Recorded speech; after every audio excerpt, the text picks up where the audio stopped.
seals in, it forgets its work in the midst of the crude realities of our material world.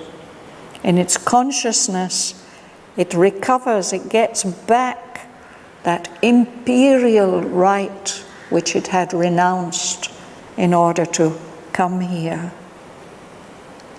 Then it remembers, it knows that it is the seer and king of the ideal, the communicant, one who can communicate with the divine, is in constant communion with the divine, prophet of the unborn, heir to delight and immortality. It remembers its true nature. And then the poet reassures us that these are not just dreams.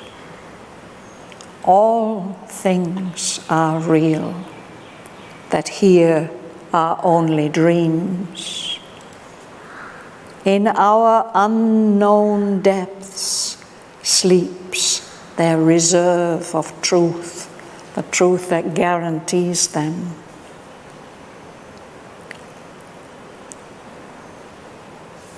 Those things, those real things, are reigning, ruling on the heights we haven't yet reached.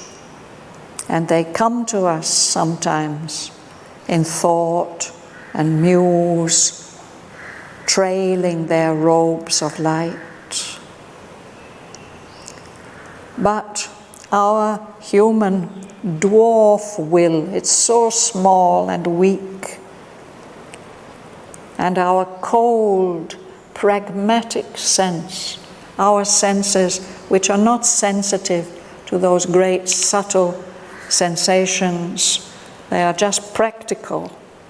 They don't accept, they admit not those heavenly visitors who come to us.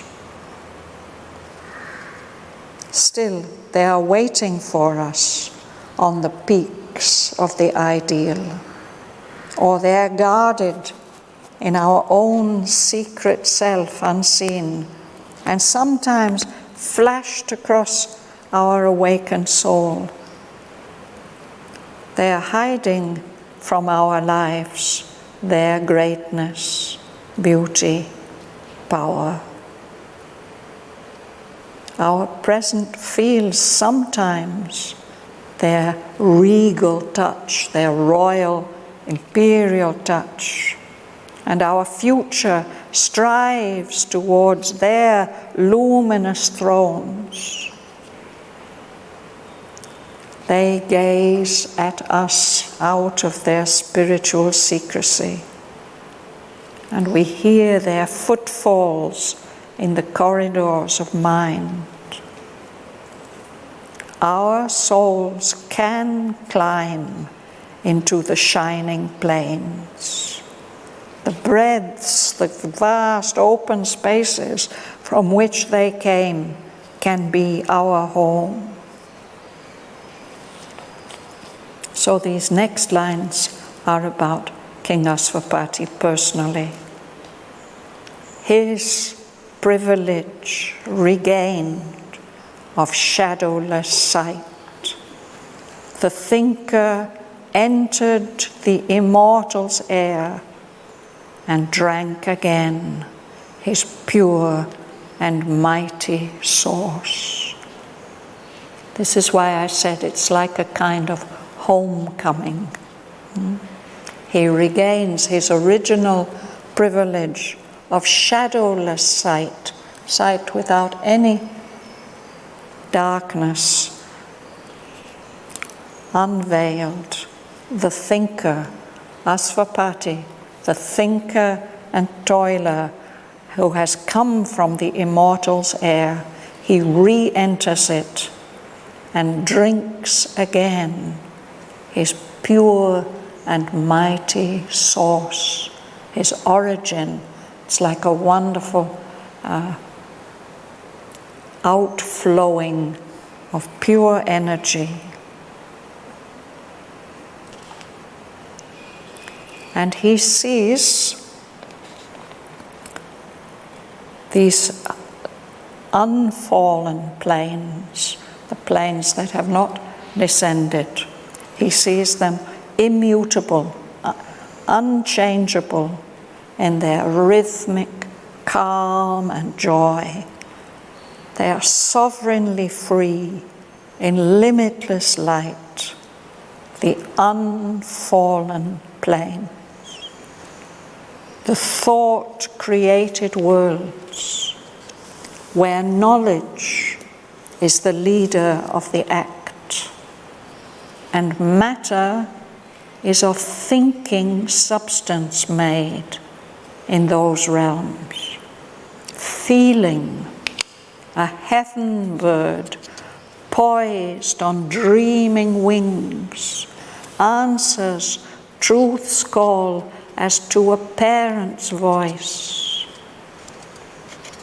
Form, luminous, leaps from the all-shaping beam, a beam of light, and will is a conscious chariot of the gods, a vehicle to carry divine beings.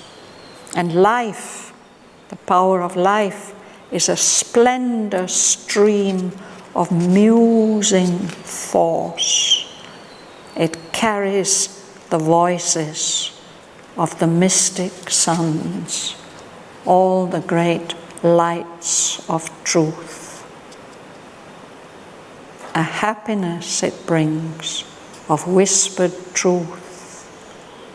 There runs in its flow, honeying the bosom of space, making everything full of sweetness, a laughter from the immortal heart of bliss, and the unfathomed joy of timelessness. The sound of wisdom's murmur in the unknown, and the breath of an unseen infinity.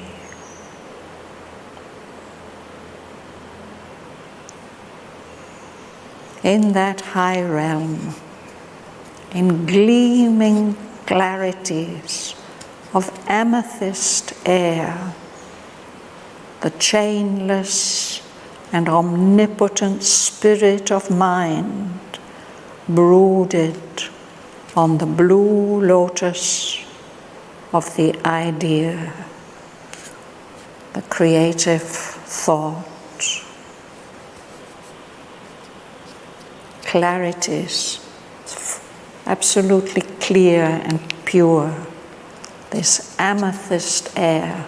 Amethyst is such a beautiful color, a kind of mixture of turquoise and purple.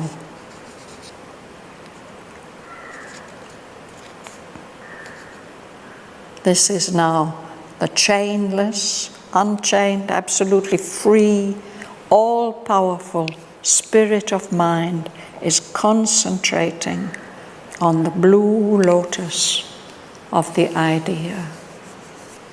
Here on earth, the blue lotus doesn't exist. There are pink lotuses and yellow lotuses and white lotuses. And there are blue water lilies. But the blue lotus is said to grow on the other side of Mount Kailash, beyond Lake Manasarova, and this can only be seen by very special people. A gold, supernal sun, a supreme sun of timeless truth, that truth that is mentioned in the Gayatri Mantra. Poured down the mystery of the eternal ray through a silence quivering with the word of light on an endless ocean of discovery. Far off, he saw, Aswapati saw, the joining hemispheres, the upper and the lower hemispheres. On meditation's mounting edge of trance, great stairs of thought climbed up to unborn heights, where time's last ridges touch eternity's skies, and nature speaks to the spirit's absolute.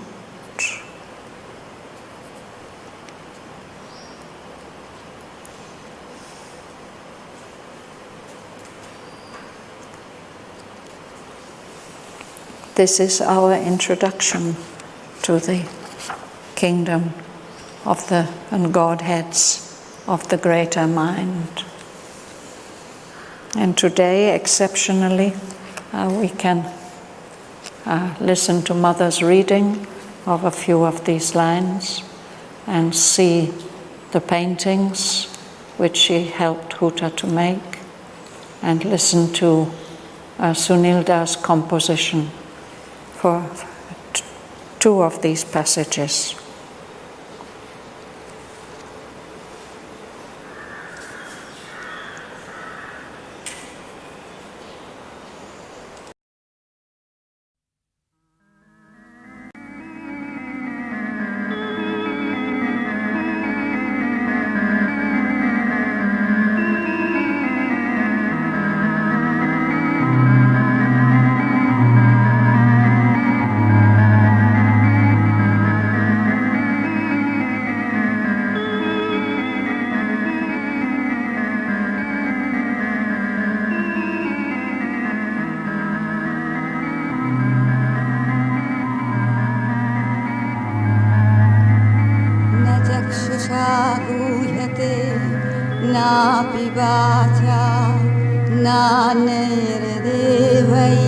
तपसा कर्मणा वा ज्ञानप्रसादेन विशुद्धसत्त्वास्ततस्तु तं पश्यति निष्कलं ध्यायमानः एषोऽनुरात्मा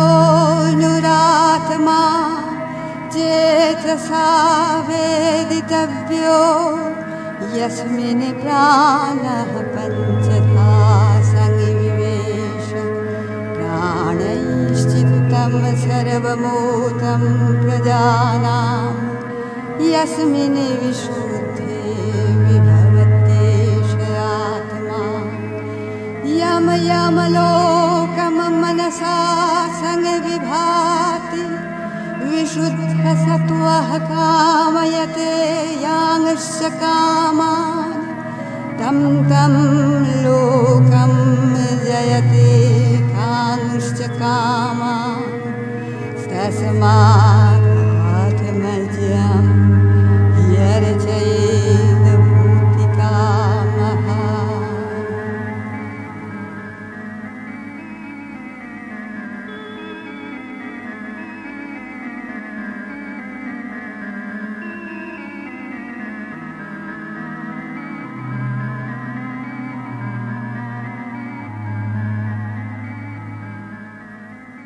His privilege regained a shadowless sight. The thinker entered the immortal's air and drank again his pure and mighty source.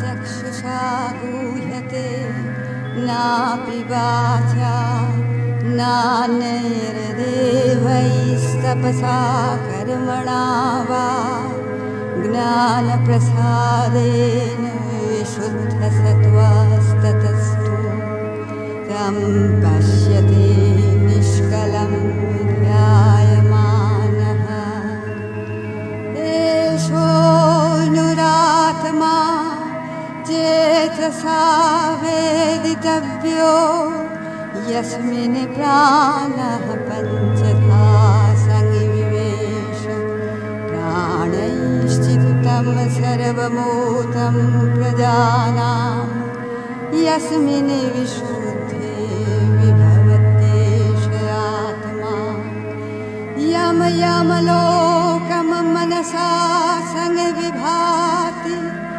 विशुद्धसत्त्वः कामयते यांश्च कामान् तं तं लोकं जयते कांश्च कामान् तस्मात् आत्मज्ञं यर्चयेद भूतिकामः.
clarities of amethyst air,